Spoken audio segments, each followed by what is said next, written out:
문재인 대통령은 왜 지방분권을 공약으로 내걸었을까요? 왜 지방자치단체를 지방정부로 부르겠다고 했을까요? 그것은 바로 복지국가를 만들기 위해서입니다. 실질적인 복지는 확실한 지방분권이 됐을 때 가능합니다. 지방자치의 원래 목적이 복지국가 건설입니다. 지방선거가 실시되기도 전인 1987년에 만들어진 우리 헌법에는 형식적인 지방자치가 단 몇 줄로 명시되어 있을 뿐입니다. 복지를 반대하는 세력들은 그 형식적인 내용을 악용하여 지방자치제도를 흔들어 왔습니다. 올 6월 지방선거에는 지방분권이 확실하게 명시된 개헌이 이루어져야 합니다. 그것이 복지국가로 가는 가장 빠른 길입니다. 전국자치분권 개헌추진본부 서울구청장협의회.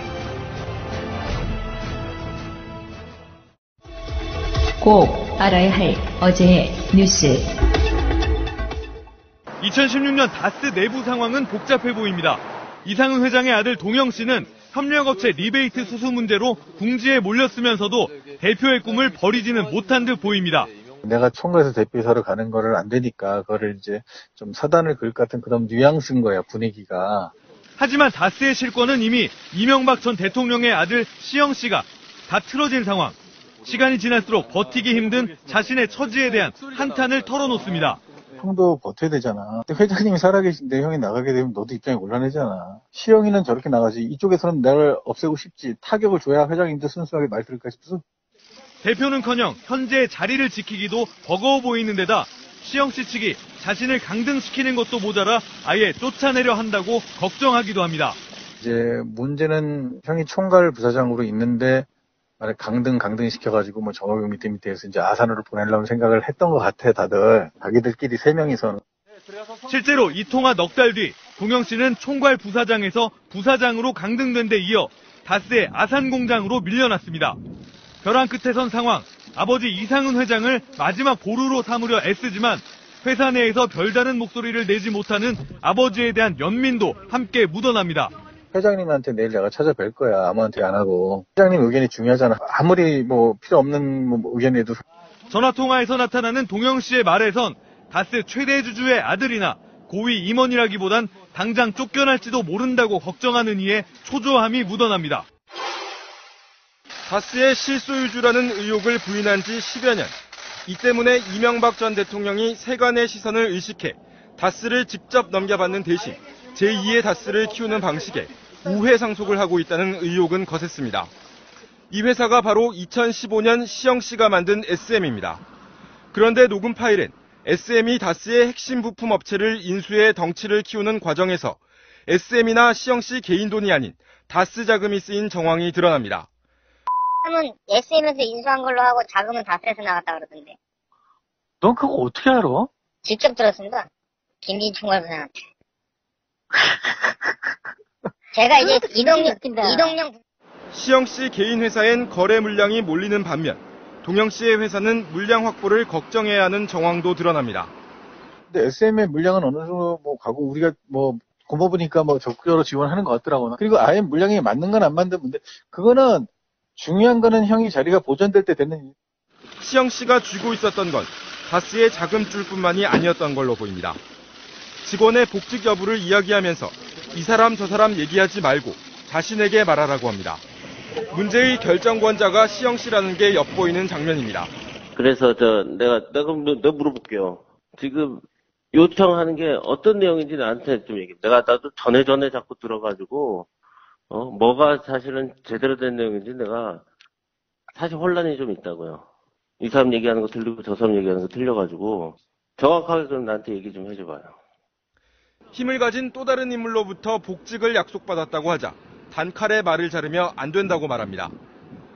현장이고 어디고 복직이라는 게 또 그 복직 자체가 문제가 된다고요. 그렇지 않겠어요? 다스 내 실권을 쥔 시영 씨. 힘에 눌린 사촌형 동영 씨의 말 속엔 한탄이 묻어납니다. 이동형으로서 풀빵 장사라든 닭고야끼를 팔든 시내가에서 우리가 옷가게를 해도 둘이 형 그러면서 웃으면서 살 수 있고 행복하게 살 수 있는 일 갖다가 동정하고 사람을 갖다. 이동형 다스 부사장은 이명박 전 대통령 가족 중 처음으로 피의자 신분으로 검찰에 불려 나왔습니다.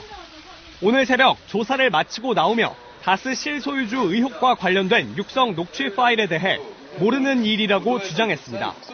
그리고 이제 이시영 씨가 회사의 실질적인 오너다 이런 식의 취지로 말씀하시는 게 이제 보도가 쭉 나왔는데요. 전혀 모르겠습니다. 앞서 이 부사장은 검찰에 출석하면서 다스 지분을 갖고 있는 이상은 회장이 회사의 주인이라고 말했습니다. 하지만 다스 관계자 녹취 파일엔 이 전 대통령과 이시영 씨가 다스 실소유주로 법적 소유주인 이상은 회장과 자신에겐 실권이 없다는 취지의 내용이 등장합니다. 검찰은 이 부사장을 상대로 수십억 원대 불법 자금 조성 혐의를 조사했고 이 부사장은 조사에서 대부분 사실관계를 시인한 것으로 파악됐습니다. 하청업체를 통해 이 돈을 만드는 과정에 이상은 회장, 나아가 이명박 전 대통령이 관여했는지도 검찰은 추가로 확인할 계획입니다.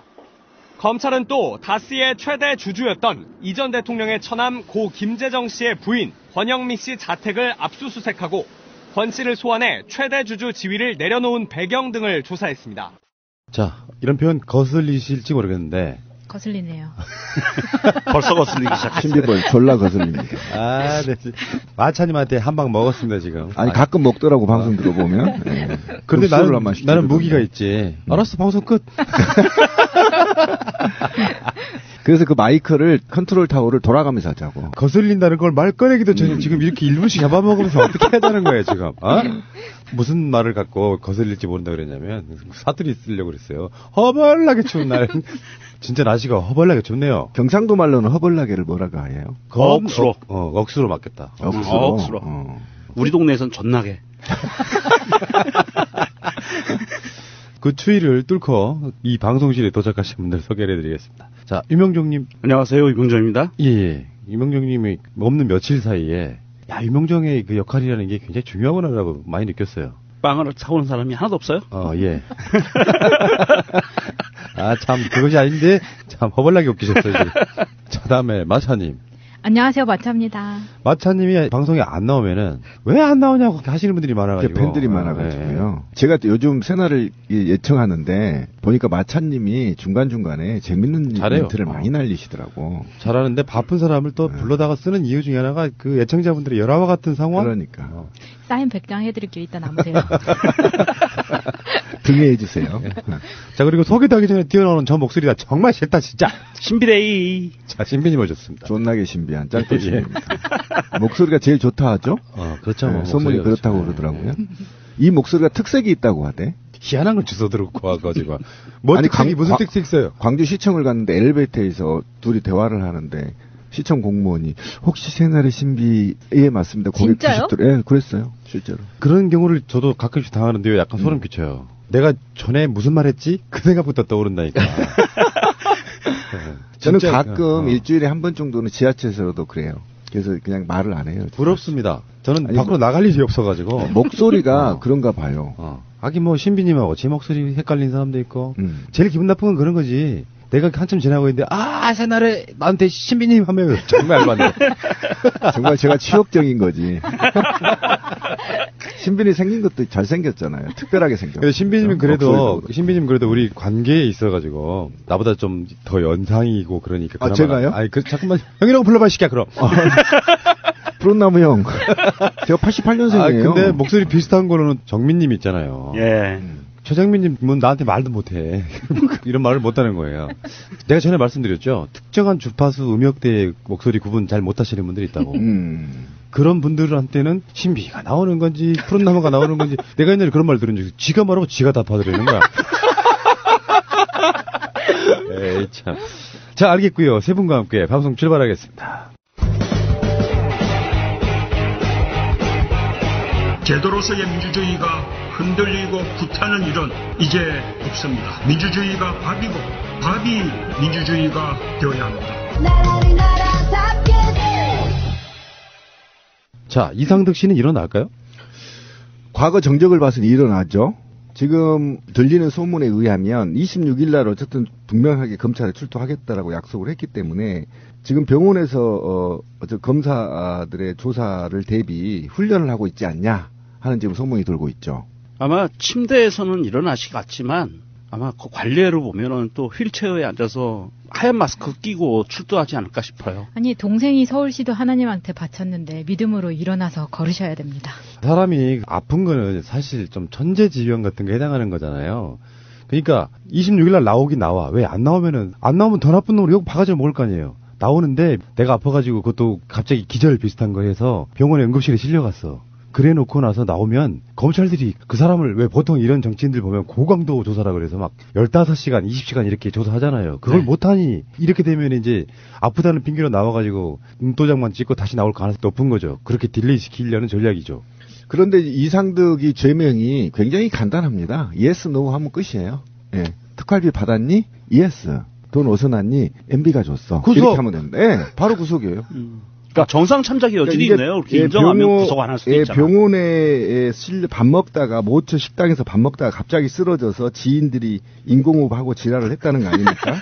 알려지는 바에 의하면. 뭐 아프신 분을 가지고 고령을 이렇게 지랄이 뭐예요? 저도 지랄이. 아파요. 지금 염증 생겨 죽겠어요. 근데 그게 지금 기사가 두 개예요. 뭐 식사 도중에 의식을 잃고 쓰러져서 응급실로 갔다 이게 있고 자택에서 의식을 잃은 채 쓰러져서 발견이 됐다. 뭐야 이거? 여러분 다 거짓말입니다. 새빨간 거짓말인가 진짜?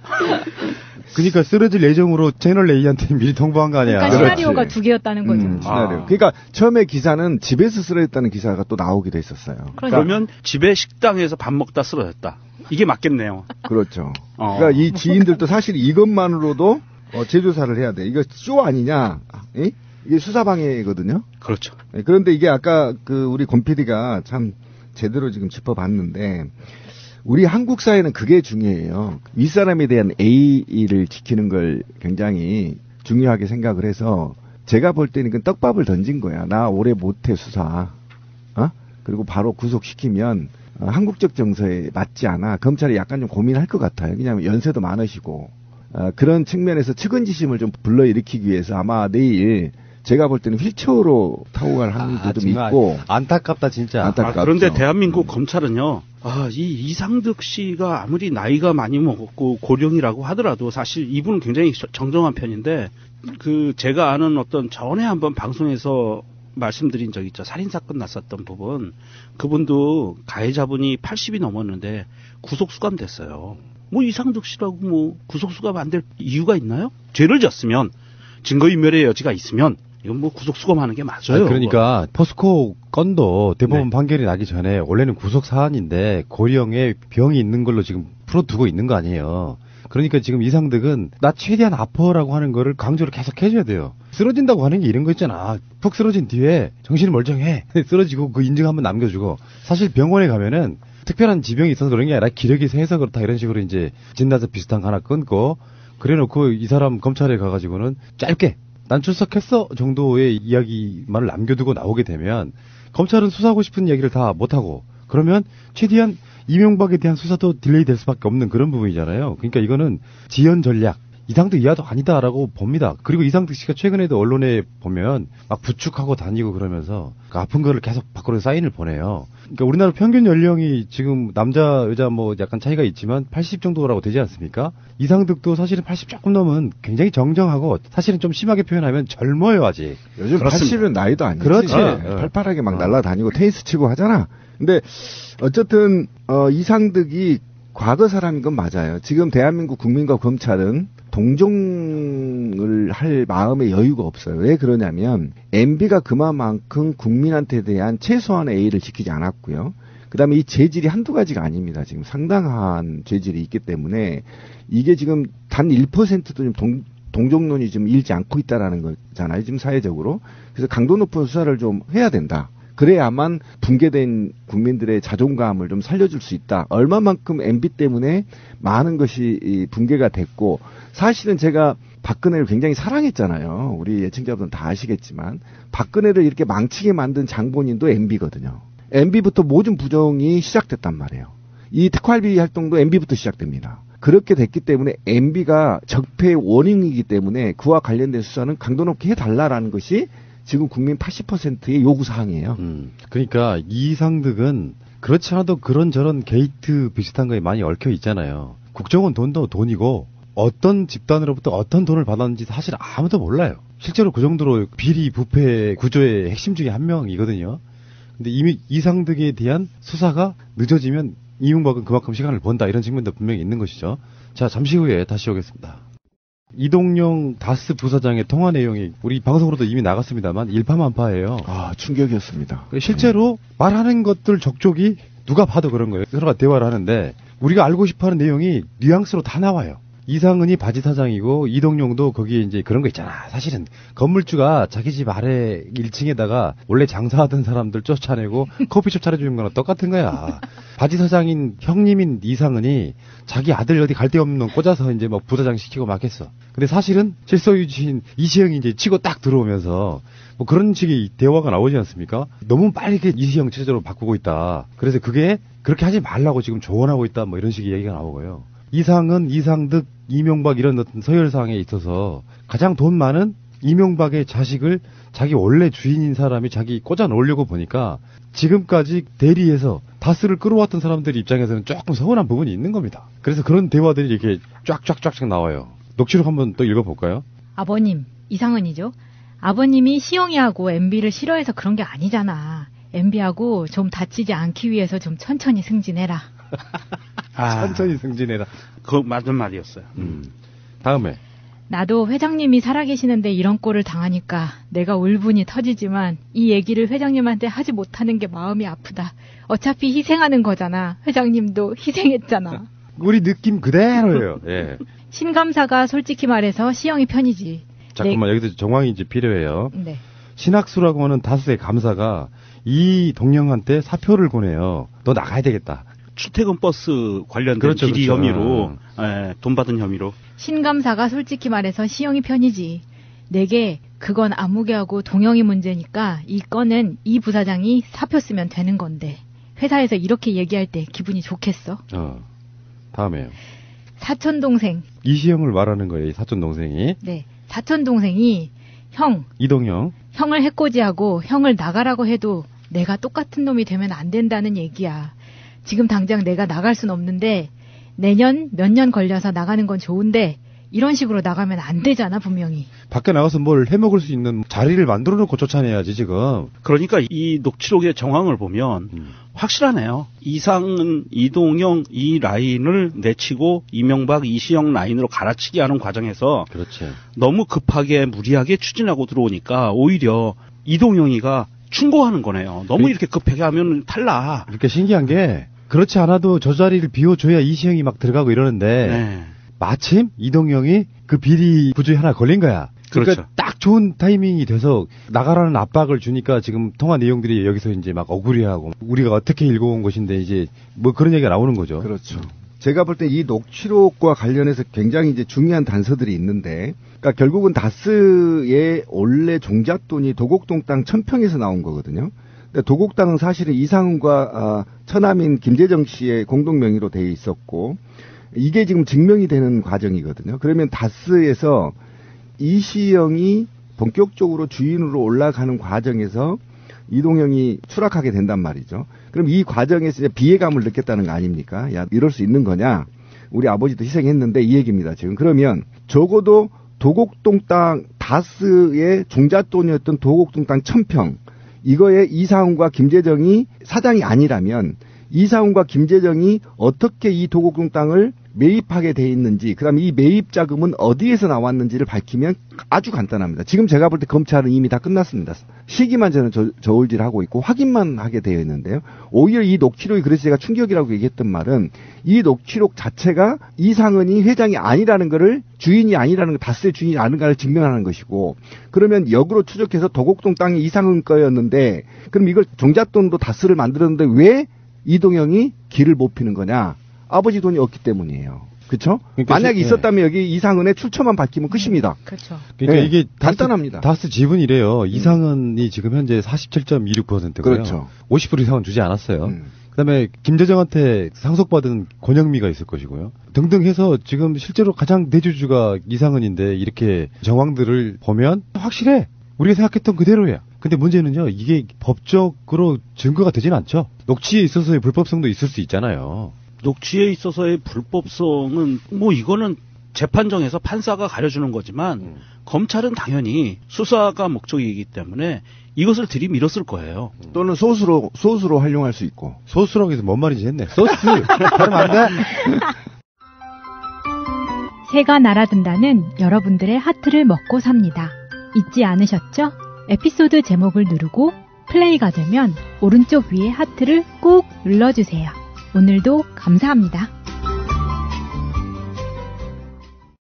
더 많은 분들이 들을 수 있도록 하트 꼭 눌러주세요. 이동영이 그 검찰에 출석하면서 한 얘기가 있죠. 우리 아버지 거에 맞아요. 이렇게 얘기하고 들어갔잖아요. 그러니까. 네. 그러면 검사가 바보가 아닌데 그것도 들었을 거예요. 뉴스로 봤을 거예요. 그러면 그거 두 개 놓고 어떤 게 맞아? 라고 물어봤을 거예요. 아니 아버지 거 맞아요라고 했으면 제가 신뢰를 하겠는데 맞는다고 생각합니다. 아버님 것이라고 생각한다고 했거든요. 네. 생각한다. 아버지 거라고 하면 생각할 필요가 없는 거죠. 바로 아버지 거라고 하면 되는 건데 이거 여기서부터 거짓말이 되는 거고 지금 그런 거 아닙니까? 그 김재정 씨 아내가 지금 23.60%를 갖고 있는데 이거 돈 어디서 났냐 물어보면 돼요. 이미 게임 끝났어요. 제가 볼 땐 더 이상 할 게 없습니다. 어떻게 김재정 씨 아내가 23.6%를 가질 수 있게 됐는지 출처만 밝히면 되는 것이고요. 그러니까 그거는 이제 김재정이 그걸 어떻게 갖게 됐는지 물어보는 거랑 똑같은 말이죠. 그렇죠. 그런 얘기인 것이고 나머지 뭐 청계재단하고 김창대의 동창이 가졌는데 이 녀석도 너 4.20% 어떻게 가질 수 있냐 이거 물어보면 이게 굉장히 간단해요. 자금 조달하는 게. 그래서 이미 제가 볼 때는 검찰에 모두 다 확보됐다. 저는 이명박의 구속에 시간 조율만 남았다. 그리고 그 모양새만 갖추는 데만 이제 됐다. 이런 겁니다, 저는. 제가 보기에는 저는 좀 더 그림을 크게 보고 있는데요. 검찰이 거기까지 저처럼 이렇게 음모론을 생각할 수 있을지는 모르겠는데 사실은 이 다스 대부기공이 만들어진 당시에 현대그룹에서는 계열사를 만들려고 시도를 했어요. 그러니까 현대가의 누군가가 지배구조를 갖고 있는 사장이나 실소유주로 되어 있는 회사로 만들어서 하청업체를 만들어서 시트를 생산하게 하려고 준비를 한 겁니다. 사실은 현대그룹 차원에서. 그런데 이 중간에 있었던 일이 전혀 안 알려지고 있어요. 왜냐하면 그 관계자가 이명박이라고 의심되는 사람 빼고는 다 죽었어요. 이미 세상에 없어요. 현대그룹에서 그 회장들 이런 사람들이 다 죽어서 사라지고 사람들이 증언할 사람이 없어서 이게 어느 날 갑자기 현대그룹 차원에서 진행하던 것이 이게 갑자기 대부기공이 현대그룹 거가 아닌 전혀 다른 별개의 단독 회사로 설립이 돼요. 빼앗았다. 오, 그러니까 이제 추론이 가능한 거죠. 그래서 아니면은 이제 명의를 빌려줬다든지 명의를 빌려줬다고 의심할 수 있는 상황이 더 커요, 사실은. 그래서 만들어졌는데 중요한 거는 사실은 이게 이 다스라는 회사는요. 2017년도에 세계에 700만 대 이상을 팝니다. 전 세계의 차를. 그런데 여기서 승용차 비중을 그러니까 현대기아차가 판매한 차 중에 최소로 승용차를 한 반 정도만 잡았다고 봐도 다스는 이제 승용차 시트를 제조하는 회사거든요. 그러면 한 3,400만 대 여치를 납품을 했다는 얘기예요. 다스가. 엄청난 회사거든요. 사실상 대기업이지. 예, 주진우 기자의 말에 의하면 현대기아차의 승용차 부분 시트 납품량의 90%를 책임진다고 그래요. 독점이네 거의. 독점이에요 거의. 이것도 전 조사해야 된다고. 그렇죠. 그래서 이런 큰 고리로 봤을 때 대부기공이 만들어진 단계 그리고 그 현대기아차가 왜 이렇게 일감을 몰아주게 됐는지에 대한 부분들하고요. 그리고 이명박 정부 시절에 굉장히 어마어마한 사건들이 있었죠. 고환율 정책. 그래서 우리나라 수입업체들은 거의 다 망했어요. 그 당시에 굉장히 어려웠었어요. 환율 때문에. 그런데 이때 가장 큰 특혜를 본 게 삼성과 현대그룹입니다. 그러면서 수출이 막 날개를 달고 나가거든요. 그러면서 매출이 늘어나면서 덩달아서 다스도 매출이 엄청나게 늘어요. 그렇죠. 그러면서 해외에 이제 미국이 직접 투자를 하거든요. 공장들을 지으면서 다스도 중국, 미국, 유럽 이렇게 다스가 똑같이 공장들을 짓기 시작을 해요. 그러면서 90%를 납품을 했었던 상황이거든요. 그렇죠. 이런 부분들을 봤을 때 좀 검찰이 좀 더 이걸 더 크게 봐야 될 것 같아요. 그러니까 중국 법인, 체코 법인, 브라질 법인, 미국 법인, 터키 법인, 인도 법인. 거기가 현대자동차 제조 공장이 있는 그렇죠. 곳이에요. SM도 지금 다스가 협력사도 인수했고, 그다음에 DMI도 2017년에 인수했죠. 그러니까 엄청난 기업으로 성장된 거죠. 그래서 예전에 우리가 새날 초창기에 할 때 우리가 MB 털 때 그런 얘기를 했을 겁니다. MB가 마지막 갖고 싶어 하는 것이 대기업이다. 그 완성을 만들려고 했던 거죠, 지금. 그러니까 통치자 대통령의 마지막 꿈은 재벌이다. 근데 이젠 다 온 것 같기는 해요. MB를 부를 일만 남아있는 것 같은 느낌이 드는 게 다스 관계사를 지금 2주일 사이에 2번 털었거든요. 그렇죠. 근데 지금 보니까 다스도 다시 한번 털었고, 방송은 오늘이요. 다음에 납품업체 금강 등의 사무실을 털었고, 다스 강모 사장의 자택을 또 털었고, 그 다음에 천암댁 아까 말했던 김재정의 부인 권영미의 자택도 털었고요. 그렇죠. 이 정도 털었으면은 더 이상 털 게 뭐가 남았지? 다 털었잖아요. 그러니까 다스와 관련해서는 다 털었죠. 네, 다른 거는 이제 다른 범죄들은 아직 많이 남았고요. 특활비 같은 것도 아직 멀었죠. 근데 어쨌든 다스와 관련해서는 이미 검찰이 게임 끝. 왜 그러냐면 재판부가 압수수색 영장을 내줄 때 근거 없이 안 내주거든요. 네. 특히 이제 이게 정쟁화하려고 하는 자유한국당이 있기 때문에 굉장히 심혈을 기울였을 거란 말이에요, 검사들이. 그렇다고 치면 이제는 팩트 중심으로 다 체크가 됐고 그것을 확인하는 과정 또는 증거를 입수하는 과정만 남았다. 그래서 지금 좀 빠르게 판단하는 사람들은 다음 주가 디데이 아니냐라고까지 예측하는 사람이 있습니다. 그러니까 지금 현재 다시 뭐 정리를 한다면요. 다스의 관계사를 더느냐. 지금 아까 말씀드린 금강 같은 경우도요. 김재정의 부인이 현재 금강의 최대 주주예요.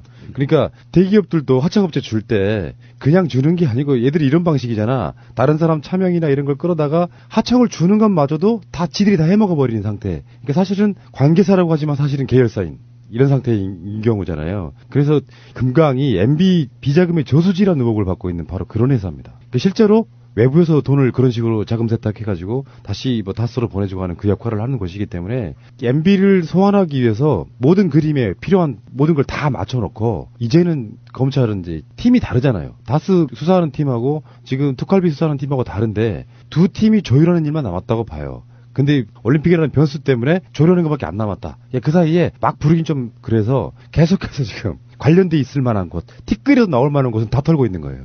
그러니까 이 다스라는 회사가 얼마만큼 무시무시하게 확장을 했던 회사냐면 불법적인 방법을 동원한 것 같아요. 많이. 작년 우리 2017년도에 다스 계열사 중에 그 시트 프레임을 제조하는 디모사라는 회사가 있는데요. 이게 다스에 거의 독점적으로 납품하던 회사거든요. 이 회사를 100만 원에 인수를 해요. 이런 식으로 아마 금강도 그냥 가만히 이 상태로 그냥 지나갔었으면 올해나 내년쯤 되면 뭐 한 1,000만 원 정도 인수하고 이렇게 그냥 완전 계열사 해버리는 이런 프레임을 갖고 있었을 거라고 보거든요. 그러니까 원래는 차명으로 다 자기 건데 아예 그거를 이제 이시형 중심 체제로 해가지고 그렇죠, 예. 진짜 계열사로 만드는 과정이에요. 그렇죠. 대기업으로 만들려고 한 거죠. 사실은 이 수사가 탄력을 받을 수 있었던 것은 사실 제가 언젠가 우리 방송에서 포항 갔다 왔다가 경주 시민들을 만나서 얘기를 했다는 거 아닙니까? 근데 경주에서 굉장히 경주 시민들이 MB 형제들 때문에 불만이 많습니다. 경주의 모든 돈을 MB 형제가 다 빨고 있다라는 소문이 입으로 전해져서 굉장히 불신이 지금 크거든요. 그래서 경찰도 탄력을 받고 있다는 거 아니에요. 그래서 이것들이 부당 거래, 내부 거래로 또 중복 출자를 통해서 회사를 벌려서 대기업으로 만드는 과정이 지금 이제 스톱이 된 거 아닙니까? 그래서 금강도 지금 압수수색 그랬고 IM도 지금 압수수색 그랬고 다 했거든요. 그러니까 의혹이 있는 데는 국내는 거의 다 대부분이 압수를 했다. 다스와 관련해서는. 그래서 이제 검찰은 전부 다 아무래도 제가 볼 땐 로드맵이 다 끝났다. 아까 권 PD가 얘기한 대로 끝나서 언제 시기가 이제 되는 거냐만 남았다. 그런 측면인데 이제 이게 그런데 문제는 이게 이제 다스 얘기가 시작되는 겁니다. 그동안에 많은 다른 비리들은 이제 시작도 안 했거든요. 그렇죠. 예. 네. 특히 제가 기억나는 거는 그 이상득의 아들이 있어요. 이지형이라고. 있지. 네. 근데 이 사람이 싱가포르로 이민을 갔고 전체 가족들을 다 데리고 그리고 싱가포르 국적까지 취득한 거는 정말 구린데가 많기 때문이라고 생각이 들어요. 그러니까 이명박 여러 가지 비리 중에서 우리가 왜 맥쿼리 같은 건 이야기를 했잖아요. 그렇죠. 그게 검은머리 외국인. 그러니까 사실은 외국에서 투자가 들어온 게 아니라 사실상 이명박의 돈이 들어간 회사인데 외국계 회사인 것처럼 들어와서 한국의 웬만한 그 기반 사업들 있잖아요. 고속도로 SOC 사업 이런 것들을 해먹었던 게 바로 그 중심에 이지영이 있었어요. 그렇죠. 네. 그리고 거기는 아직 수사도 들어가지도 않았죠. 맞아요. 네. 아 정말 이거 그 검은 거대한 흑막이 가려져 있는. 제가 볼 때는 이제 빙산의 일각이 뚫리기 시작했죠. 나오기 시작했는데 이게 구속되면 구속 상태에서는 MB를 구속 상태에서 수사하기가 편해요. 하나하나 네. 이제 잡아가는 거죠. 그리고 수계가 구속이 되면요. 자기가 살기 위해서 불어요. 그럼요. 네, 관계자가. 그러니까 구속과 비구속은 엄청 차이가 엄청 나니까. 차이가 있습니다. 굉장히 차이가 네. 많고 이미 구속되기 전이고 소환되기 전인데 이미 불기 시작했고요. 저는 제일 억울한 게요. 부정선거입니다. 그거는 지금 아직 건드리지도 못했는데. 맨 나중에 지금, 왔고. 예, 지금 솔솔 나오고 있죠. 부정선거 얘기가. 그러니까 우리나라의 게이트의 구조는 이렇게 돼. 검찰이 운을 띄우고 언론들이 같이 수사해서 지금 계속 그런 형태잖아요. 단독 경쟁하고 있습니다. 그렇죠. MB는 이제 무너졌다고 보고. 근데 문제는 이명박이 지금까지 해왔던 이야기들을 한번 해보는 시간을 갖겠습니다. 중요한 자리에서마다 다스 등에 대해서 부인하잖아요. 2007년 7월달 한나라당 후보 청문회 때 했던 말. 제가 뭐 내 회사 같으면 현대 그만뒀을 때 차고 앉았죠. 할 일도 없고 놀 때인데. 제가 뭐 내 회사 같으면 현대 그만뒀을 때 차고 앉았죠. 할 일도 없고 놀 때인데. 이 도둑놈. 왜 그러냐면은 이게 이명박은 정치에 관심이 있었어요. 국가의 돈을 해먹는 게 가장 이득이라고 생각했어요. 박정희 있을 때 청와대에 들락거릴 때부터. 이 사람 그래서 그 현대건설 사장 회장을 지내해 오는 과정에서 정치적 욕심이 엄청 많았던 사람처럼 보여요. 그리고 공무원들과 오랫동안 교류를 통해서 어떻게 국가 돈을 빼먹는 방법을 알고 있는 자입니다. 서울시 때 그거를 트레이닝 해본 거예요. 어떻게 돈을 빼먹고 어떻게 건축법을 완화시켜서 어떻게 돈을 뜯어먹는지 이걸 다 배운 겁니다. 근데 이런 식의 재산이 많은 것은 자기한테 도움이 안 된다고 판단을 했을 것이고요. 아마도 그 시작의 돈도 불법일 가능성이 높은 거죠. 그래서 그 돈을 깨놓고 야, 뭐 월급쟁이 사장이나 회장이 뭐 이렇게 재산이 많아? 이 소리 듣기 싫으니까 계속 뒤를 빼돌려가지고 자기 친인척 명의로 지금 회사를 만들어 놓은 그런 느낌이고요. 2007년 그 해 8월달 한나라당 후보 경선 때 이때 무대 위에 올라가서 유명한 그 낙검수에서 굉장히 많이 회자됐던 바로 그 발언이죠. 똑같이 해야 돼요. 이때가 마찬가지? 바로 시장직이 내려놓고 난 그 해 딱 한 해만 지금 공직을 맡지 않았을 때죠. 뭐 도곡동이 어떻다고요? BBK가 어떻다고요? 새빨간 거짓말입니다, 여러분. 비슷해. 뭐 도곡당이 어떠다고요? BBK가 어떠가요? 새빨간 거짓말입니다, 여러분. 비슷해 목소리가. 하도 많이 들은 거라서. 아니야 같은 학교 동문이라 그래. 다 그쪽 사람들 다 목소리가 그런가 보네. 비슷해. 네. 그 다음에 2007년 11월달 한나라당 의원총회 당시에 검찰이 조사가 되면 되는 대로 우리 국민들에게 밝혀져야 되지 않느냐 하는 생각을 저는 갖습니다. 또 저 자신은 거기에 대한 한 점의 부끄러움도 없습니다. 진짜 비슷해. 검찰이 조사가 되면 되는 대로 우리 국민들에게 밝혀줘야 되지 않느냐 하는 생각을 저는 갖습니다. 또 저 자신은 거기에 대한 한 점의 부끄러움이 없습니다. 그 무슨 윤동주의 시를 읊는 것도 아니고 요거는 뭐냐면은 2007년 11월 정도 되면은 사실 이명박 대세론 비슷한 게 퍼져 있을 때라 돌릴 수 없는 상태이고 제가 그래서 오늘 나간 방송에는 그 이야기 했잖아요. 분명히 여론 조작을 통해 가지고 압도적인 어떤 위치에 있는 상황에서는 검찰 조사해봐 나 다음 대통령이다 요 느낌이 그냥 이렇게 막 뱉는 거고요. 그 다음에 이명박의 마지막 송년회 평생의 마지막 송년회 거기서 이제 그런 이야기 했죠. 그건 나한테 물어볼 것이 아닌 것 같다. 국민들이 지금 많이 궁금해하는 부분이 다스는 누구 거냐 이렇게 묻고 있습니다. 이 부분에 한 말씀 부탁드립니다. 그런 아닌데 물을 일은 아닌 것 같습니다. 그 이후에도 계속해서 이런저런 비슷한 이야기들을 해왔는데 다스, BBK 이런 것들이 10년 전 대선 때 이명박에 계속 발목을 잡았지만 주가 조작 그리고 횡령인 거예요. 제가 말했잖아. 공적인 자금을 가져다가 횡령해가지고 주가 조작도 하고 그걸로 비자금 만들어가지고 각종 빼돌리고 뭘 하고 하는 그 어마어마한 범죄성을 갖고 있는 것들이 이명박의 발목을 잡을 수 있었으나 특검의 도움으로 싹 빠져나와서 대통령이 된 거 아닙니까? 그렇죠. 이게 이제 하나라도 제대로 밝혀지면 이명박은 출석해서 들어가서 뭐 어떻게 해서 나중에 구속이 된다. 그리고 나서 대국민 향해서 한번 제대로 마지막 기자회견 기회를 줘야 된다고 생각해요. 반성을 해야지. 거짓말한 거에 대해서. 아니. 기회를 주면 안 됩니다. 반성할 기회를 줘야지. 아니, 반성할 기회도 주면 안 돼요. 왜요? 얘는 반성하면 안 돼. 계속 죽을 때까지 감옥에 살아야 돼. 그리고 돈을 다 추징해야 됩니다. 이 부정자금 다 추징해야 되고요. 그리고 이제 다스 하나 아닙니까? 이제 다스 하나라니까요. 앞으로 제가 볼 때는 문재인 대통령 임기 내내 수사 가능할 수도 있어요. 너무 많아요. 지금 그 이명박이 전과 13범인가 그렇죠. 지금 올라갔죠. 14범. 14범이죠. 한 18범 될 겁니다, 지금. 아, 제가 보기에 한 30범까지 한 번에 올라갈 것 같아요. 그런데 저는 아까 우리가 말한 대로 그럼 그거는 나한테 물어볼 말이 아닌 것 같습니다. 이렇게 얘기했잖아요. 누구한테 물어보란 얘기였을까요? 난 이게 궁금해. 그러고 나서 성명서 발표할 때 이제 나한테 다 물어보라고 그렇게 말을 바꾸잖아요. 그러면 자기잖아, 그럼. 그렇죠. 근데 방송 오기 전에 외부자들 재방송을 보고 왔다가 정말 충격과 공포에서 벗어날 수가 없었어요. 거기에 김효재가 나왔거든요. 공포까지? 네. 근데 그 김효재가 예전에도 토론 프로에서 나오는 거 보면 그 토론에 임하는 자세가 굉장히 안 좋아요. 맞아요. 그러니까 시청자들이 보는데도 심장이 울렁거리는 막 이런데 이제 출연자 중에 이제 우리의 김갑수 작가님이 계셨었어요. 굉장히 열받았지만 굉장히 많이 참더라고요. 근데 이 사람이 한 말 중에 뭐라 그랬냐면 아직 확실한 정황이 없는데 생중계를 계속하고 이게 말이 되냐라고 이야기를 하는 거예요. 근데 우리가 다 기억하고 있는 장면들이 있잖아요. 노 대통령 봉화마을 근처에서 죽치고 앉아있는 기자들이라던가 헬기 띄우는 거 그 장면이 잊을 수가 없는데 자기네들은 지금 뭐가 억울하다고 그런 이야기를 김효재 같은 사람이 나와서 뻔뻔하게 하는지. 그러면 이렇게 하면 되겠네. 체포할 때 경주가 있을 때 체포해서 헬기 띄우고 경주 수업도 계속 따라오면 되겠네. 진짜 헬기는 꼭 띄우고 싶어요. 그러면은 오픈카에다가 앉혀서 데리고 와야 되겠는데 카메라에 잘 지키라고. 쪽 사람들의 이야기들 중에 새누리, 그러니까 자유한국당의 그 지도부에서도 그런 이야기해요. 언론들이 막 너무 그런다고.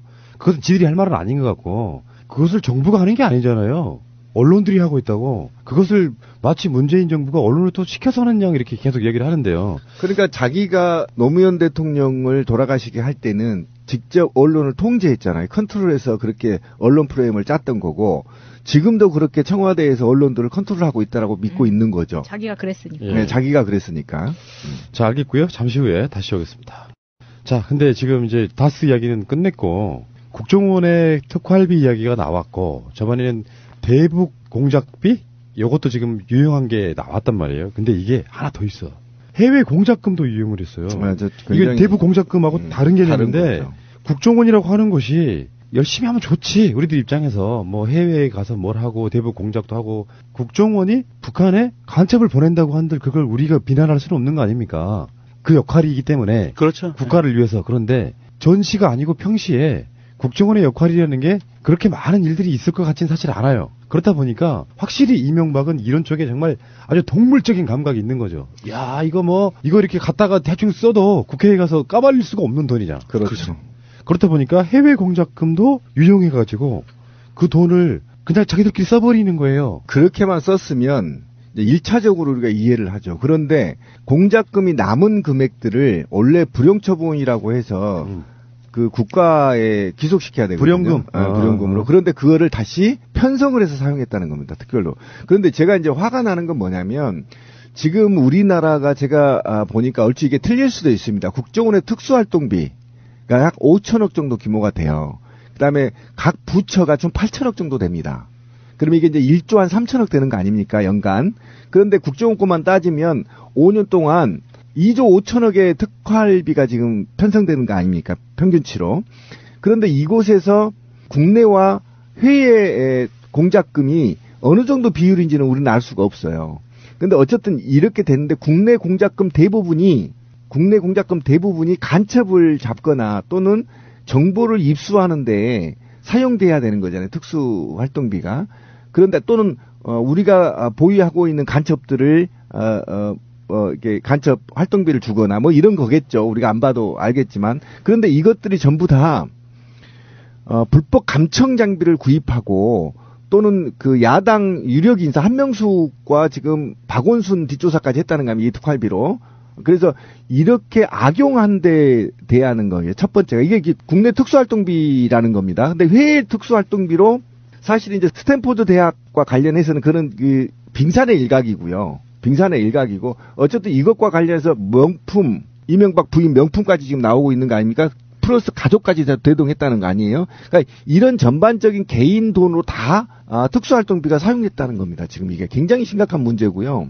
이거는 전부 다 전액 추징해야 될 국고비고 혈세입니다. 아니 근데 국정원은 왜 이렇게 돈이 많아요? 특수활동비의 3분의 2 정도를 국정원이 쓰고요. 나머지는 뭐 청와대, 국회, 뭐 하다못해 대법원 이런 데 쓰는데 그게 바로 눈먼 돈이라니까요. 나머지 특수활동비는 그런 식으로까지 비밀에 붙여지지 않는데 특수활동비 개념이 일단 국회 보고를 사실상 피해갈 수 있어요. 이건 국가 보안과 안보와 관련된 문제이기 때문에 상세하게 말할 수 없다. 다만 그렇지. 국정원 내에서도 완전히 당나라가 아닌 이상 누가 돈을 가져가면 저 1억만 주세요. 알았어.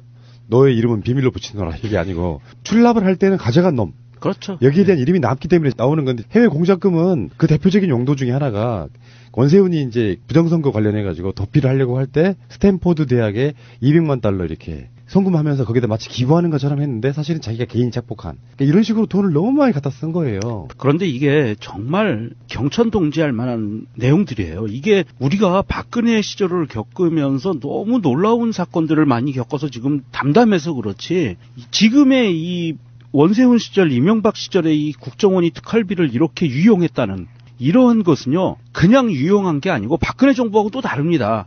이명박 정부에서는 실무자들까지 이거를 다 유용했다는 거예요. 위에 있는 그 고위급들만 해먹은 게 아니고 실무자급들까지 같이 해먹었다는 거예요.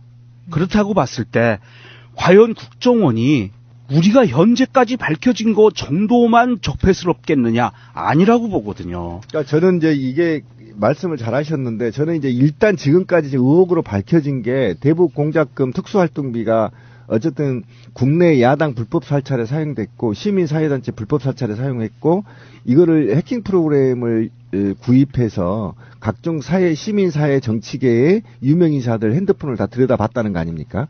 박원순 시장도 당했다고 지금 주장하고 있고 그다음 민간이 무차별 사찰을 했죠. 정진수 주무관 양심고백에서 나와 있듯이 불법 사찰과 관련해서 입막음을 하려고 현금을 돌렸다는 거 아닙니까? 그러니까 이런 비용으로 전부 다 특수활동비가 사용됐다는 것이고 그다음에 이제 가장 큰 문제가 아까도 잠깐 나왔는데 이게 과연 여의도로는 돈이 스며들어가지 않았겠느냐 봅니다.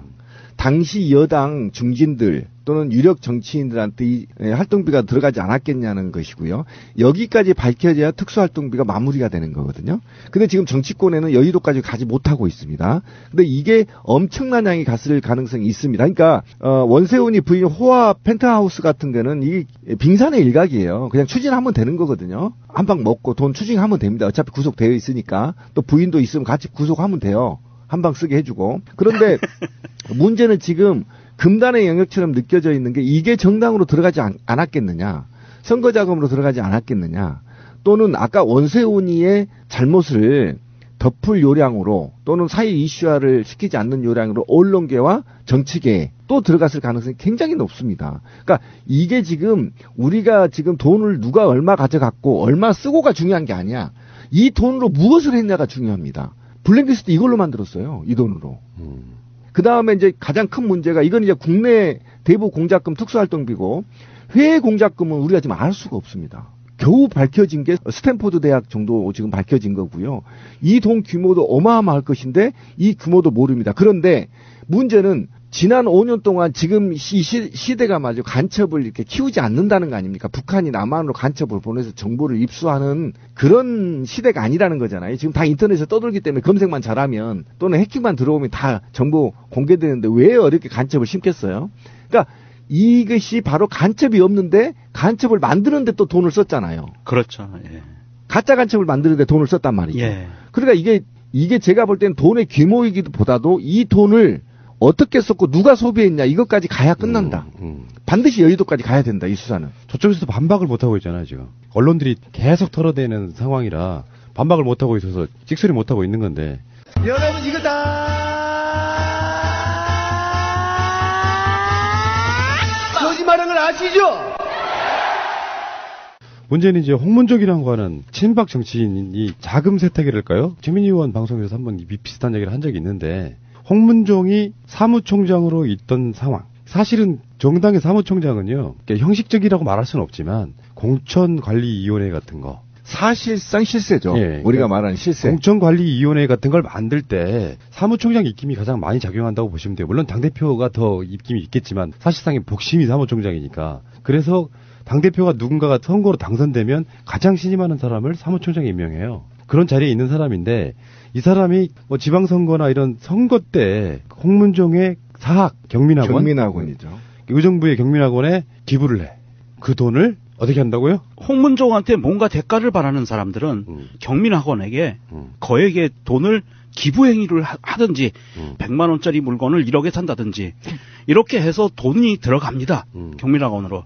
그리고 홍문종은 그 경민학원에 들어온 돈을 갖다 쓰는 거죠. 세탁을 했죠. 예. 그래서 경민학원이 홍문종 입장에서는 자금 세탁을 하는 범죄 수익을 세탁하는 저수지였던 거예요. 오케이. 그러니까 받은 돈을 미술품으로 구매를 하는 거죠. 그렇죠.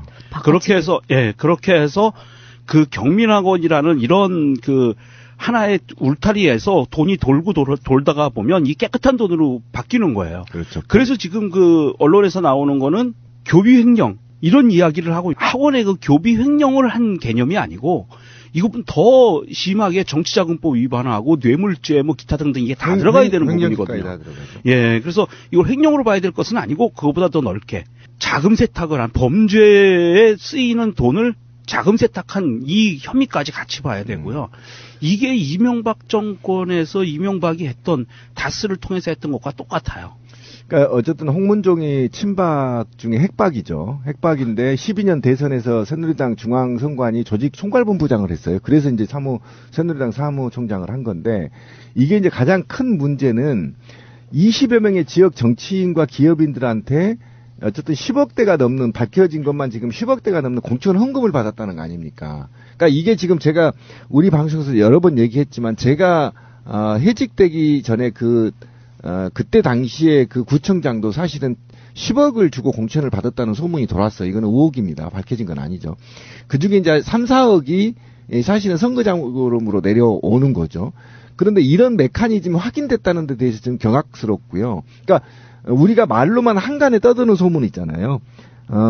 당시 새누리당에서 공천 받으려면 10억 필요하다. 그죠? 국회의원 15억, 지자체장 10억 또는 7억 사이.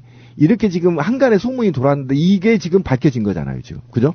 이게 지금 사실로 밝혀진 거, 의정부구 조그만한 중소도시에서 10억을 땡기면요, 미친 듯이 경쟁했다는 겁니다. 그때 당시 한번 돌이켜 봅시다. 12년 이후에 보통 대부분이 친박이 다 장악했을 때, 온갖 권력의 언저리에 있는 사람들은요, 굉장히 민감하거든요. 누구한테 줄을 서야 내가 지금 관직을 얻을 수 있는 것이 금방 눈에 보이거든요. 그러면 그런 사람들한테 돈을 엄청나게 갖다 준 거죠. 그리고 이 밝혀진 10억들은 지금 의혹으로 경찰이 압수수색을 하는 10억들은 빙산의 일각일 거다. 사실은 조직총괄본부장 출신이면서 새누리당 사무총장 출신이면요. 이게 날아간 새도 떨어뜨려요. 사실은. 모든 내적인 실무 권력을 다 장악하고 있거든요. 근데 이 정도 일겠냐 이런 겁니다. 그래서 지금 긴급 압수수색을 했는데 이것과 관련해서 그냥 넘어갈 것이 아니고 사실은 검찰이 저는 이렇게 생각해요. 왜 홍문종을 지금 쳤느냐. 성완종 리스트 때도 홍문종이 나온 거 아시죠? 네. 2억인가 3억 나왔잖아요. 근데 제가 볼 때는 이게 부정선거의 뿌리를 좀 찾는 게 아닌가 검찰이 당시에. 그러니까 지금 조직총괄본부장이라고 제가 얘기를 했잖아요. 그러면 자금의 흐름을 거의 다 알고 있거든요. 조직총괄본부장이면. 그러면 이게 지금 부정선거와 관련해서 다음 수사까지 지금 준비하고 있는 게 아니냐라는 지금 제 추측이 좀 떠오르고 있어도 굉장히 적소적시에 관련자를 소환했다. 저는 이렇게 생각합니다. 저는 이 홍문종에 대해서 정말 분노스러운 게 이겁니다. 이 경민학원이라고 아무리 사학이지만 이게 학교잖아요. 거기서 수많은 아이들이 학생들이 공부하고 졸업하고 했을 거라고요. 지금도 공부하고 있을 거고. 그 학생들을 어떻게 하려고 그 학생들이 다니는 학교 재단을 이용해서 이렇게 환치기 수법 같은 일을 하냐고. 그러면 그 미래를 책임져야 될 그 학생들은 이 사실을 알았을 때 이 얼마나 분노스럽고 참담할 거예요. 그러니까요. 창피하죠. 옛날 같으면 신문을 봐야지 알 수 있는 내용이라 잘 몰랐을 수도 있는데 요새는 SNS가 이렇게 다 있는데 다 애들도 다 알죠. 신성한 사학을 이렇게 하면 안 되는 겁니다. 저 유명정님, 저 흥분하신 유명정님이 홍문종이야. 내가 홍문종의 경민학원에다가 기부는 왜 다 영수증 처리해가지고 세금도 면제해주고 막 그러잖아요. 예. 그 기부한 돈을 그게 1억이 들어갔어. 그러면은 그 경민학원이 정말 얼마 되지도 않는 무슨 미술품 같은 거를 100만 원짜리를 1억에 사. 학생들한테 주라고 한 기부금을 왜 미술품을 사는데 써. 그러면 그 미술품을 판 놈이 홍문종의 측근이야. 뒤로 만나가지고 엄마 그거 줘. 이렇게 되는 거야. 캐시로. 에이씨. 그러니까 대한민국의 사학들 90%가 부패해 있거든요. 저는 이번에 사학을 손보지 않으면 저는 비리의 온상을 발본색원 할 수 없다라는 게 제 철학입니다. 노무현 대통령 때 사학법 만들려고 할 때 이명박, 박근혜 다 나와가지고 촛불을 했다는 게 바로 이 사학 문제잖아요. 맞습니다. 예. 박근혜도 사학재벌이고요. 맞아요. 홍문정도 사학재벌인데 나경원은 안 그렇습니까? 그러니까 이 사람들은 학생들을 인질로 두고 거기에서 자금 세탁하고 이게 홍문정만 그러겠어요? 이런 어떤 구조들이? 하나 예를 들면 인천에 유명한 선인재단이라고 있었어요. 옛날에. 이게 백선엽, 백인엽의 이름을 따서 선인재단이거든요. 그거 박정희가 만들어준 거예요. 선인재단을 준 거예요. 하사. 쌍엽재단이구만. 네, 그래서 선인재단이라고 있었는데 거기 다니는 학생들은요. 그 당시에는요. 제가 중고등학교 다닐 때 심지어는 백인엽이 재단 이사장이 학생들을 보고 선생님이 때리지를 못하게 했대요. 선생님들을 팼어요. 백인엽이. 그러면서 야, 이 자식아, 쟤네들이 한 달에 내는 돈이 얼마인데 네가 때려. 이랬었다는 그 선인재단의 유명한 일화가 있습니다. 그러니까 그렇게 학생들을 치부의 수단으로 봤던 거예요. 이 사학들이. 그러니까 우리나라에서 가장 사학한 무리들 여러 가지가 있겠지만 외부에서 감사 한 명 더 들어가게 하는 사학법이었었거든요. 그래서 비리 구조를 조금 더 내밀하게 들여다볼 수 있게 하자는 거였는데 결사항전에서 결국은 그거를 막아냈잖아요. 그러면서 우리나라 부패가 훨씬 더 깊어졌다고 보는데. 굉장히 깊어졌죠. 그래서 이 홍문정 사건은 저는 검찰이 굉장히 큰 줄기를 잡았다. 그러니까 6곳을 동시에 압수수색했다는 거 아닙니까? 굉장히 이례적이거든요. 검찰이 이 정도라고 한다면.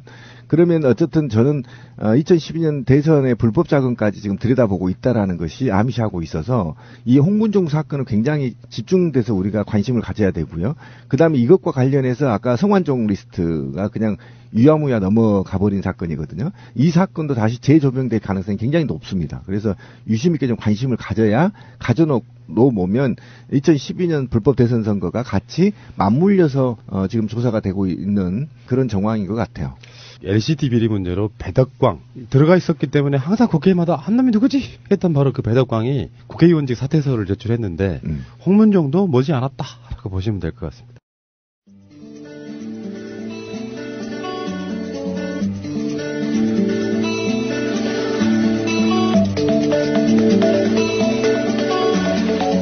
네스 24회 괴담 이야기를 계속 이어서 하고 있습니다. 저는 마차고요.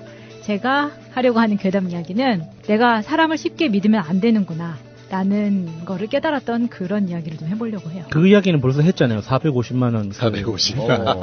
그때도 제가 그런 생각을 했었는데 그때는 정말 제가 사회 초년생 때 이야기고요. 이 이야기는 제가 한 중견급 정도 됐을 때. 또 450을 뜯긴 거예요? 450보다 이번에는 스케일이 좀 큽니다.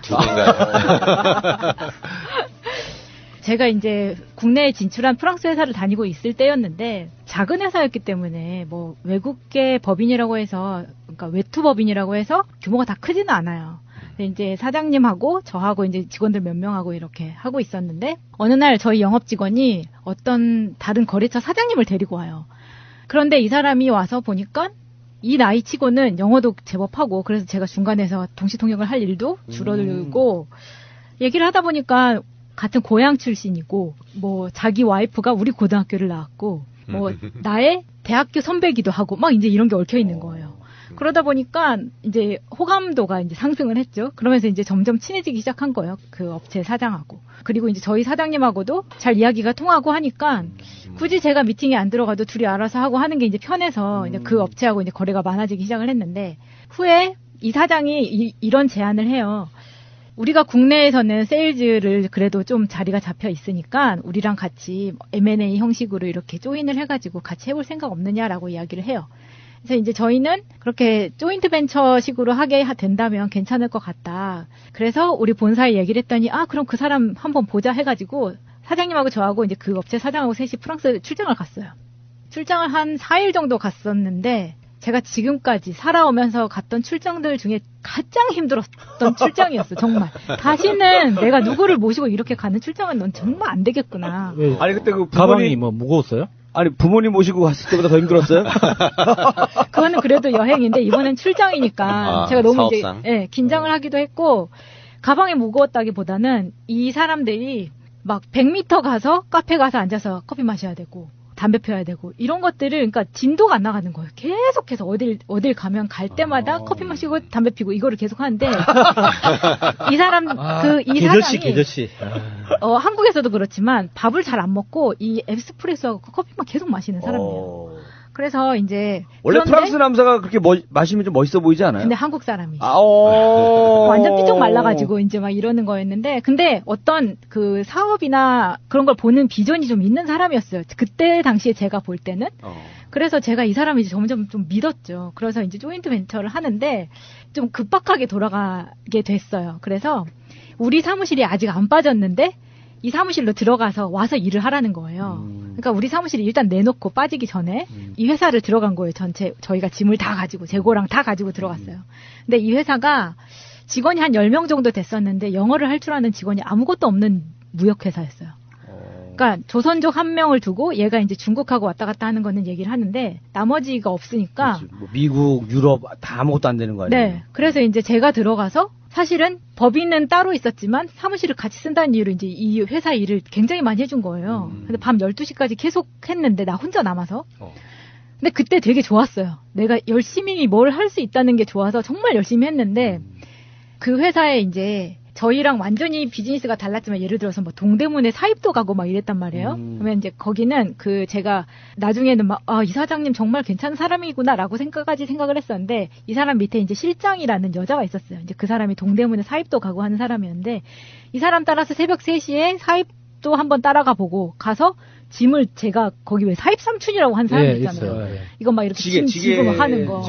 지게까지는 안 들었는데 그래도 제가 이제 그 짐 다 들어서 도와주고 막 그 실장이라는 여자한테도 그럴 정도로 되게 친하고 이걸 이렇게 잘 일으켜 보면 좋겠다 막 이렇게 생각을 했어요. 근데 그 사장이 이혼을 한 사람이었어요. 그러니까 나이는 꽤 많아요. 꽤 많았는데 이혼을 했고 그러니까 자기가 여기서 사업을 또 하다가 망해서 중국에 가 있던 시절이 있었는데 그때 거기서 중국 여자를 만났는데 그 중국 여자가 굉장히 괜찮은 여자였어요. 그래서 중국에서도 억대 연봉을 받는 회사에 다니는 그러니까 당시에 5, 6년 전 일인데 그때도 억대 연봉을 중국에서 받았다면 꽤 괜찮은 직업이잖아요. 근데 그런 여자가 이 사장한테 반해가지고 이 사장이 하겠다는 사업에 투자를 하면서 이 사장이 이혼했다 그랬잖아요. 그 이혼한 아이들이 이제 고등학교 대학생 정도 됐거든요.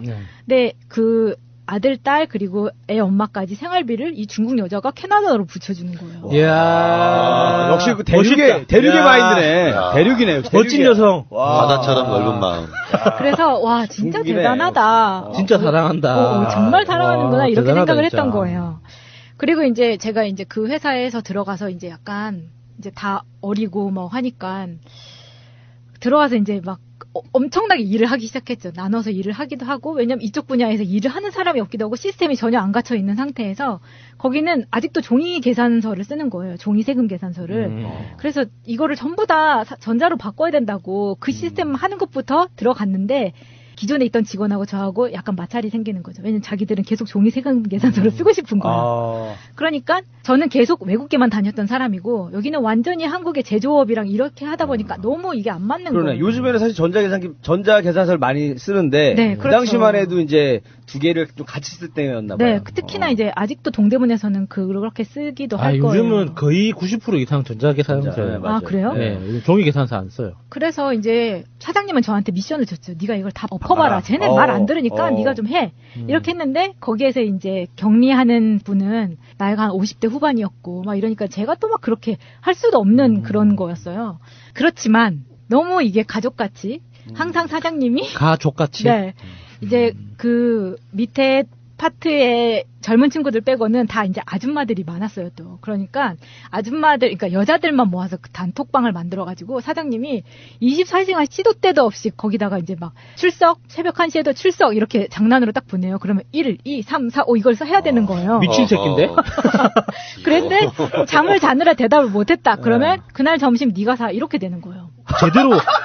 완전 미친 새끼인데? 아, 내가 봤을 때는 그 식비를 아껴보려고 머리 쓴 것 같은 사장님이. 네, 정말 점심을 사게 하는 건 거의 없긴 했는데, 그럼에도 불구하고 사람들이 그게 약간 스트레스는 받을 거 아니에요. 왜냐면 약간이 아니죠. 그게 우지 약간. 새벽 3시에 출석!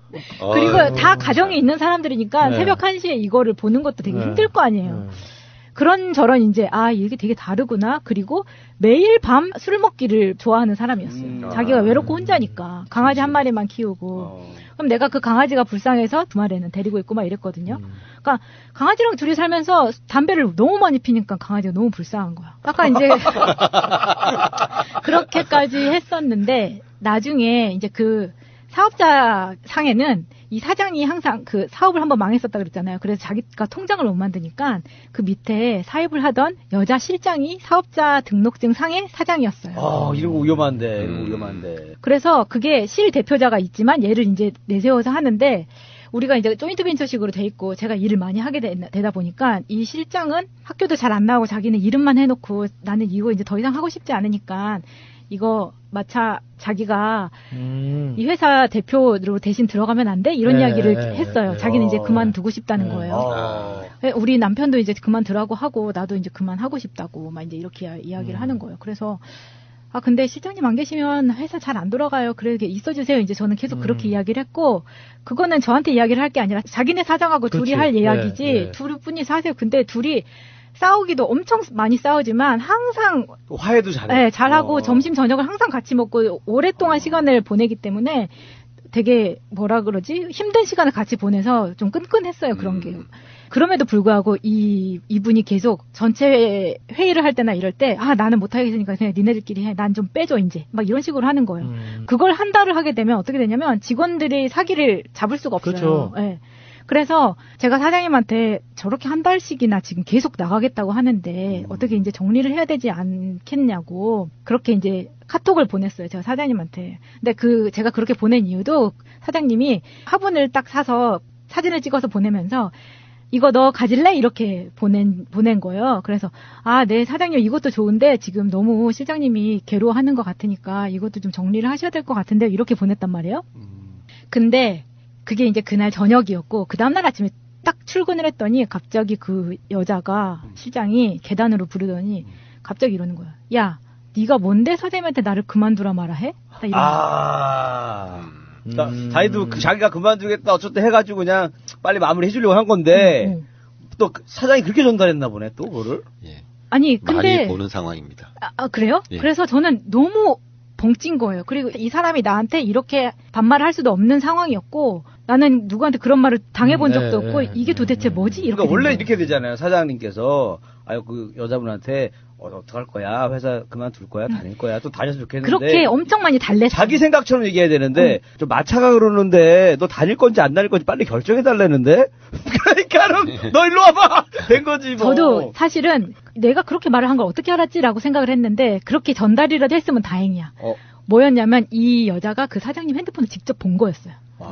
그러니까 일단 화분도 준다 그러지 나를 이뻐하는 것 같지 자기보다. 그러니까 갑자기 저 어떻게 하셨는데 그리고 실장님이 한 달 내내 나가고 싶다고 하지 않았냐. 그러면은 사실 통상적으로 회사에서는 그러면 내보내는 게 회사를 위해서도 맞는 거다.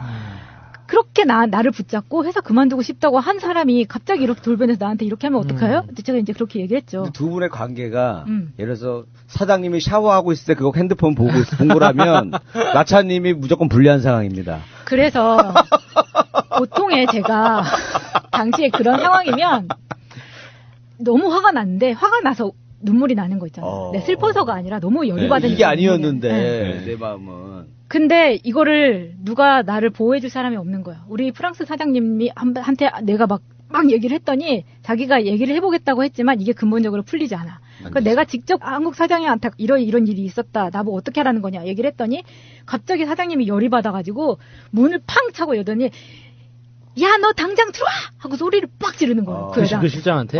그러니까 그 여자가 또 막 키보드를 탁 던지면서 사장실로 막 들어와요. 그러더니 누가 너한테 회사 그만두라 말해 여기저기 이야기하고 다니면서 내 핸드폰 보고 이지랄 떨라 그랬어. 이제 막 이렇게 난리가 난 거예요. 막 엄청 소리 지르고 막 사무실이 개판이 된 거예요. 막.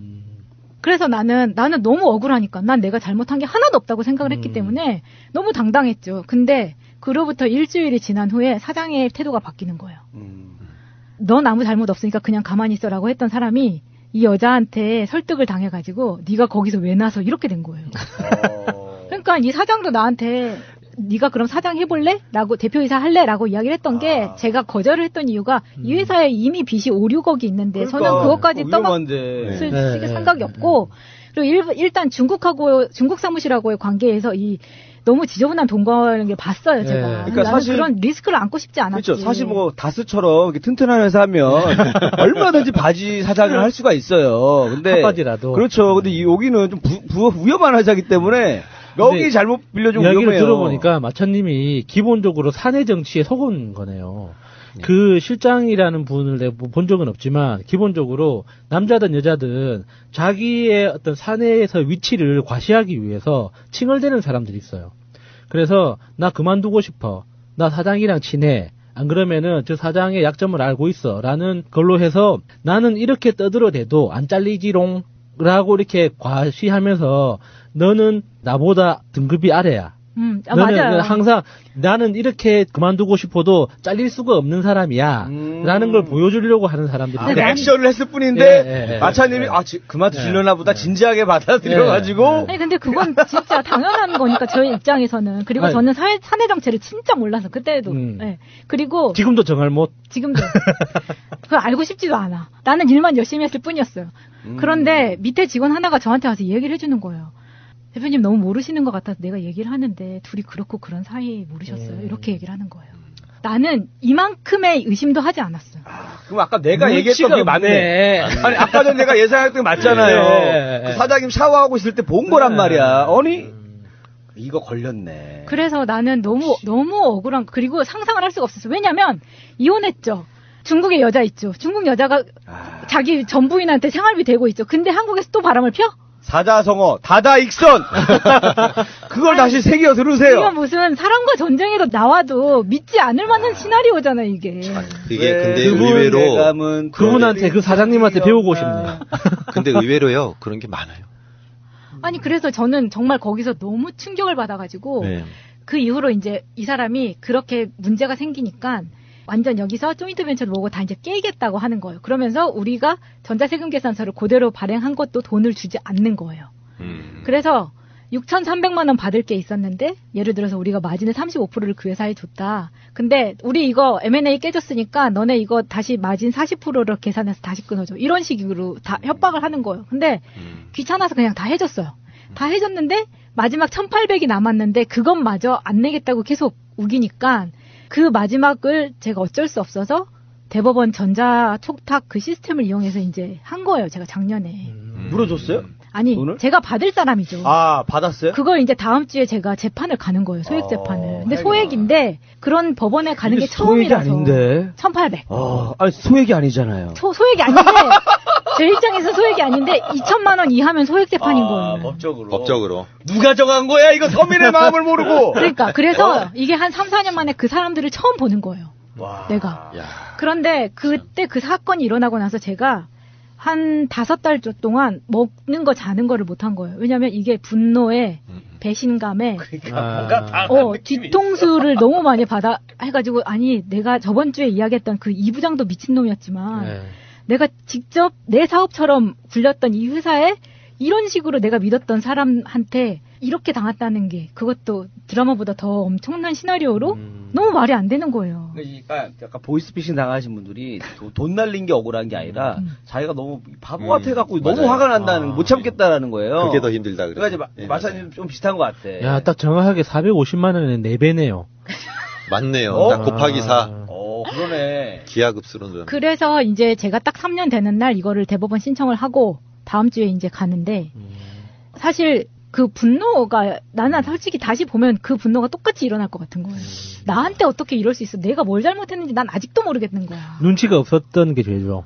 사실 비즈니스 하면서 비즈니스에서는 내가 100가지를 잘못해도 한 가지를 잘못했으면 그걸로 끝인 거예요.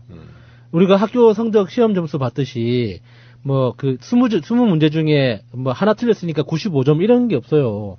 근데 다행히 제가 조인트 벤처를 계속 했었으면 우리가 그 이후에 대박이 터졌을 때 40% 정도 나눴을 텐데 깨진 후에 저희가 대박을 쳤기 때문에 그거는 살렸어요. 그래서 다행이네. 제가 1,800 그래 안 받아도 좋아 그리고 지금까지 안 받고 있다가 3년 그 아니 1,800을 왜 안 받아? 돈이 아니 한 푼도 아니고. 그 스트레스 때문에. 이자 쌓아놓으려고 이렇게. 그 스트레스 때문에 차라리 손을 안 대는 게 낫겠다라고 생각을 해서 묻어놨다가 지금에 와서 한번 들춰본 거예요. 왜냐면 그 이유는 뭐냐면 내가 이 괴담에 묻혀가지고 앞으로 내가 살아가는 데에 똑같은 일이 벌어졌을 때 내가 또 무너질까봐.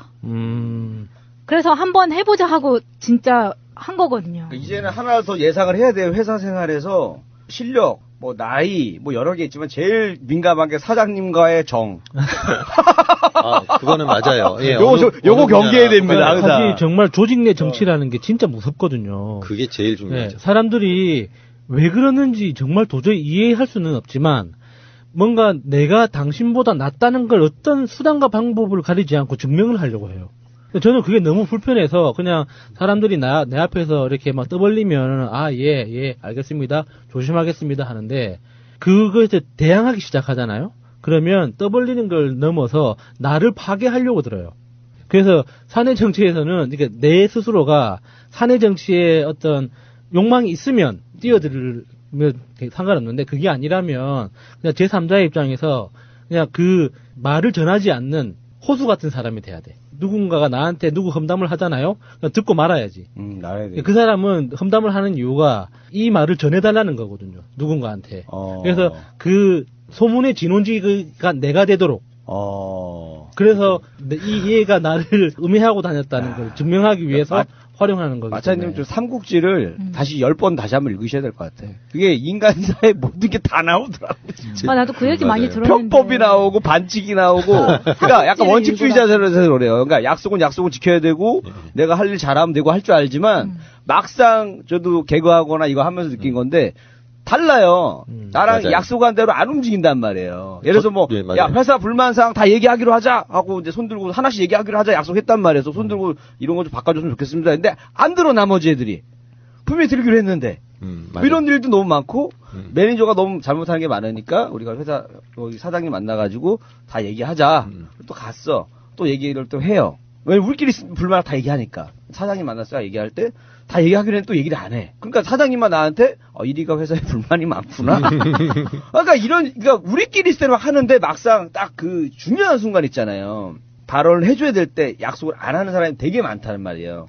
그러니까 이 사람이 나빠서가 아니라 성향이에요, 성향. 그래서 나도 이제 좀 조심해야겠다. 근데 쉽게 고쳐지지는 않는데 이제 그런 애들이 있다라는 걸 이제 알았죠. 그러니까 그래서 이게 사내 정치는 물론 큰 회사에서는 알겠어요. 내가 이 부장을 한번 쳐보니까 사내 정치는 그런다고 쳐. 근데 나는 그 사장과 실장의 관계는 전혀 의심을 하지 않았고 정말 의리가 있구나라고 생각을 했었기 나는 때문에. 딱 처음에 그걸 의심하거든. 난 무조건 그거부터 의심해요. 나는 그런 걸 본 적도 없고 내 왜냐면 주위에도 없었어. 사장님의 핸드폰을 봤다라는 것부터가 내가 장소도 거기가 맞을 거야. 사장님 샤워할 때야. 대단하네요. 그런데 지가 봤는데 뭐 화분을 준다느니 하니까 또 열받은 거지. 근데 그러니까 이제 마차님께서 규모가 작으면 없을 거라고 좀 생각도 하셨다 그러는데 저희 같은 경우는 한 대여섯 명이 있는 데서 거기에 제가 된통 당해가지고 안 믿어지실 거예요. 목사들 사이에서 그렇게 있다는 게. 3명 이상이면은 다 똑같죠. 충분히 이해가 돼요, 마차님. 그래서 나중에 생각을 한 게 사업을 하는데 돈을 정말 잘 벌 수 있는 그런 것보다 좋은 사람 만나는 게 훨씬 중요하구나. 그게 훨씬 스트레스를 덜 받는 일이구나. 이걸 알았어요. 그래서 마차님 직접 사업하는 게 나을 것 같아. 약간 사장 스타일로. 그런데 밑에 있는 사람이 또 그렇게 삐딱선을 타면 진짜 힘들죠. 더 힘들죠. 그래서 제가 사람 뽑을 때는 3개월씩 걸려요. 예, 그게 더 힘들어요. 밑에 사람이 휘저어버리면 더 힘들죠. 마차님도 그러는 거 아니에요? 화분 보내줄까? 반대로 됐어. 반대로 되고 화분 보내줄까? 네, 그래서 제가 다음 주 법원에 잘 다녀올 수 있도록 그리고 이런 종류의 재판 해보신 분들은 팁 좀 주세요. 그래. 네. 그 판사 앞에 가면 제가 그 소액 재판 해본 적이 있는데 정말 실망했어요. 5분도 안 걸린다면서요? 그 사무실에 길쭉한 사무실 앞에 사람들이 쭉 기다리고 있거든요. 그래서 누구 들어오세요 병원처럼 누구 들어오세요 하면은 변호사하고 이제 제가 온 거고 피고가 들어오고 막 이랬거든요. 그러니까 돈을 채권자하고 채무자하고 같이 들어간단 말이죠. 그러면 그 판사가 이제 제출한 그 신청 서류 이렇게 확인하면서 뭐 원고 뭐 이렇게 확인 맞습니까? 그러면 뭐 채무자는 뭐 인정합니까? 이렇게 몇 번 확인을 해요. 그 내용에 대해서. 그래서 그때 인상을 좀 남겨야 돼.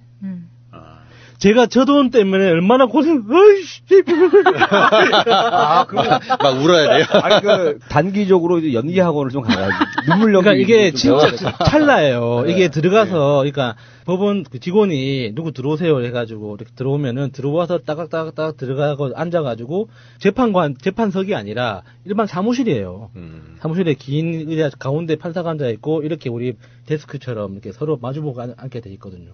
그래서 거기서 이제 뭐 서로 물어보면서 이게 뭐 이렇게 사실 확인하면서 이렇게 하는데 거기에서 이것 때문에 내가 얼마나 큰 피해를 받는지 짧은 문장으로 짧게 순식간에 지나가 버립니다. 잠깐 지금만 할까?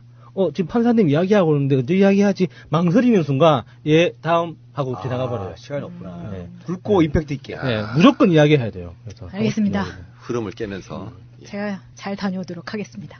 네. 1800 화이팅! 화이팅! 자, 여러분들은 괴담하면 어떤 이야기가 떠오르십니까? 네, 네버엔딩 스토리였습니다.